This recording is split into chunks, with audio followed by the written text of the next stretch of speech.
So, you've been grinding at Valorant for months, yet you're still at the same old low elo you've always been at. Now, why is that, you might ask? Surely all the hours I put into the game would eventually progress me to a higher rank, right? Well, I hate to be the bearer of bad news here, but just putting in time isn't going to be enough to climb you up the Valorant rankings. What will help you climb is quality practice over quantity. Now, what this means is identifying areas for improvement that you can actively work on through your games. One of the problems that low elo players make is they struggle to find ways to improve. To first get better at Valorant, you need to identify habits you're making in the game. Here are 5 bad habits that all low elo players have and how you can break them. Make sure to stay until the end of the video as we saved the best for last. Before we get into things, this video is just a glimpse of what we can offer you. If you want a full detailed guide on how to improve in Valorant, you want to check out our website over at SkillCapped. Our website provides comprehensive courses breaking down the most crucial concepts in the game. With the vast backlog of resources available through our program, you'll achieve your dream rank in no time. Make sure you don't miss out on this opportunity. The link will be provided in the description below. Now, jumping into things, the biggest habit we see low elo players having is being afraid to push. A scenario we see all too commonly on the attacker side is when the team decides to hit a site, but then no one actually goes into the site. The smokes come out, flashes are being thrown, but then no one actually enters the site and tries to take it. Instead, they stay in the back line going for long-range duels and hoping to win those out. And look, we get it. Pushing onto a site is scary. For the most part, you don't know where the enemies are going to be. Because of that, the defenders have the element of surprise over you unless you use utility to rat them out. That, along with the fact that if you're the first person onto the site, all eyes are on you, meaning unless your aim is on point, you're likely to get killed during the push. And no one likes being the first person to enter a site, but someone has to do it. And if you coordinate your push properly, you'll only be alone for a short instance before your teammates come to back you up. With the right ability usage and assistance from your team, pushing onto a site doesn't have to be that daunting. If you go down, at the very least you'll have teammates to hopefully trade you. Typically, when one person goes in, the rest of the pack will follow. Or at least, most of them will. You can't take control of a site without pushing through it. When your team decides it's time to go in, make sure you go in. At low elo, strength in numbers will typically get you the site. Don't be that guy that's staying in the back lines while the whole team is going on site. This is okay only after the site has been taken and the plant has been spiked. Once that's taken place, the back line's okay to be in to hold the flank or to hold certain long-range choke points and angles. Essentially, you're covering positions that your teammates are unable to on site. Just make sure you're the only person here if you do. The majority of the team should be closer on site where they can better defend the spike. This is your first habit to break. Make sure that every time your team pushes, you're in there on site with them. Once the site's been taken, you have more freedom on where you want to position yourself to defend. But you can't get to that point if you don't actually push, my friend. Okay, moving on. The next habit we see low elo players have is aiming way too low. You've likely heard this before, and yeah, we're beating a dead horse here, but we're doing so because this is a habit that's very hard to break, even if players are aware of it. Unless you have an op in hand, you always want to have your crosshair at head level so that, well, you'll hit the head and deal more damage, right? Most people understand that and will remember to do so when things are calm, such as when you're holding an angle. However, when it comes down to the heat of the moment during a round, that knowledge goes right out the window. The stress gets to you, and all of a sudden you're looking at the floor, or the enemy's body, or perhaps you get deeply focused onto something else during the lead, which leads to your crosshair being misplaced. You don't intend to do this, but it just happens unconsciously during certain parts of a round. This is one of those scenarios where you know what you should do, but you can't do it all the time. Once this habit develops, it's really hard to break.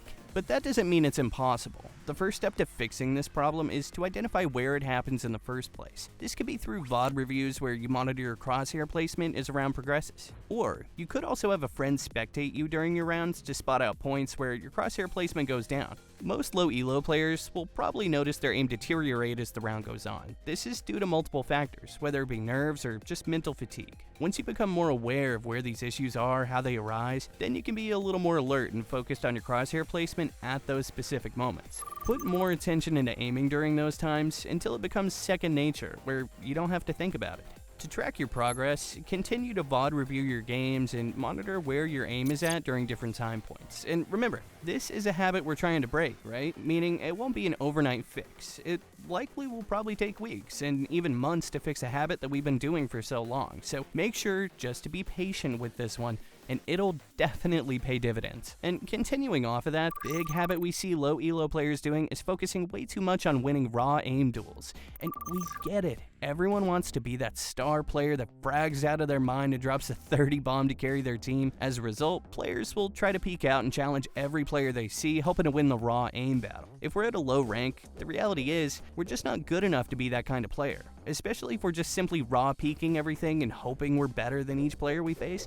If you've been at the same rank for a while, your aim's probably just about as good as the players on the other team. You're essentially taking a 50-50 duel with these kinds of peaks, which isn't favorable enough for you to do consistently.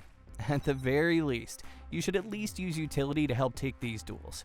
You could smoke out certain areas of the map to avoid getting into a crossfire during a duel. You could also flash out to blind the enemy and drastically increase your chances of winning the duel. In this clip, I get a good flank off, but meet 4 players in front of me. I quickly grab the first kill and back away. Now, if I choose to raw peek again, I'll definitely be in trouble going into 1v3 situation. Instead, I throw my paranoia out, which blinds all players and gives me easy access to 3 kills in a matter of seconds. One ability made all the difference in having terrible odds to amazing odds.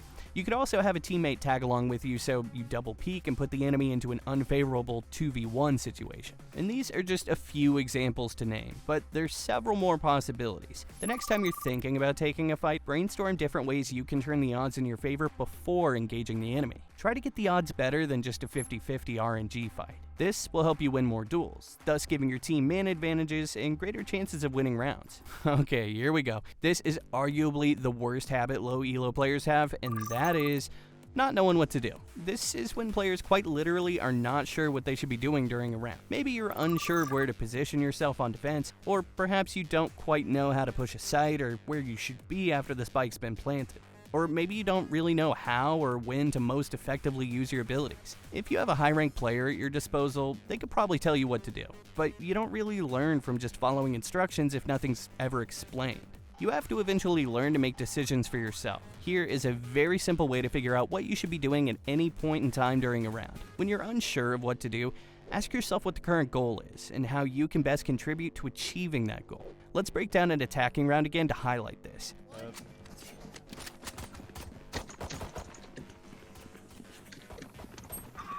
Oh, there's one left mid, no one caught. Feeling sight. Cypher said 80.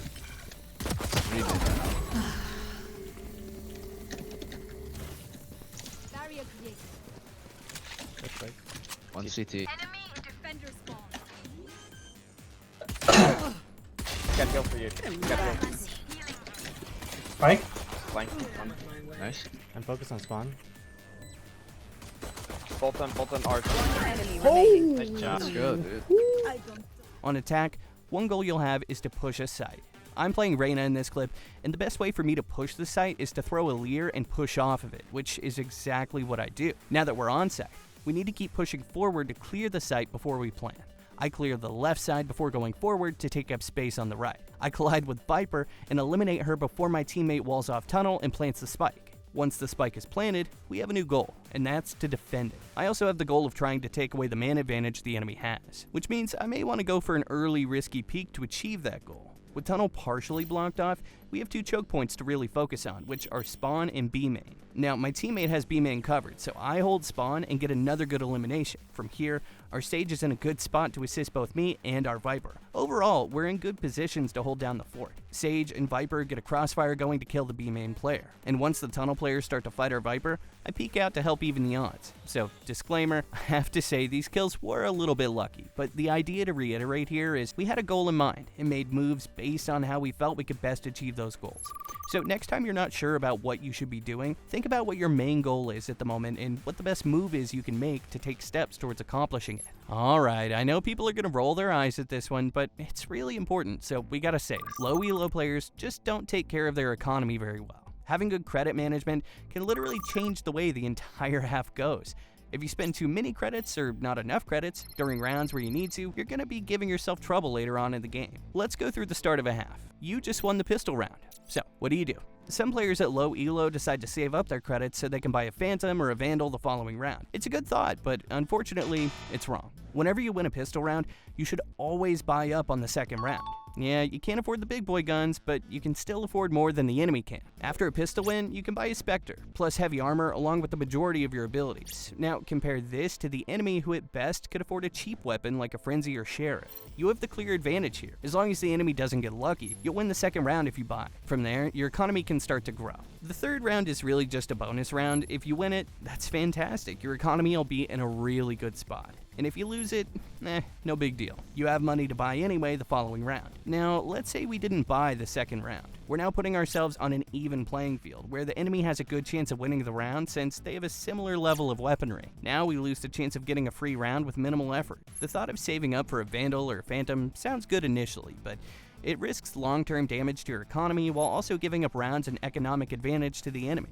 To keep the rules simple, buy up when you win pistol, and save when you lose pistol. Now, let's get into the rest of the rounds. After the first 3 rounds, the goal is to get as many rifle rounds as possible. If you're strapped for cash and need to save, you should always make sure you have at least 3,900 credits for the next round, along with however many credits you need to buy all essential abilities. This gives you the best equipment possible to win rounds. To take that a step further, you should always try to look at your economy and look for ways you can either earn or keep as many credits as possible. If the enemy's saving and your whole team is low on credits, it's probably best not to chase them down and risk losing your weapons, in which you wouldn't be able to rebuy the next round. Or, to give another example, you should always try to get the spike down even after all the enemies are eliminated. It gives you 300 credits to each player and can make a really big difference in you and your team's future purchases.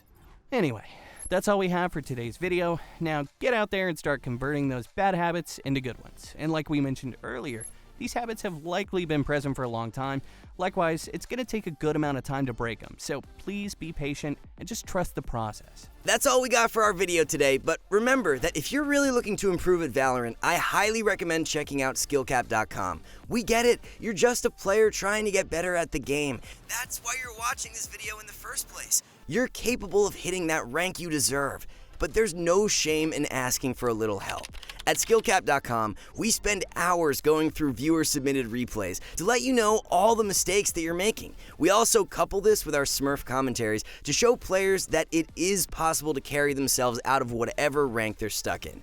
It might seem hopeless at times, but trust me when I say we can help you out. All you have to do is check out SkillCapped.com. Link in the description below.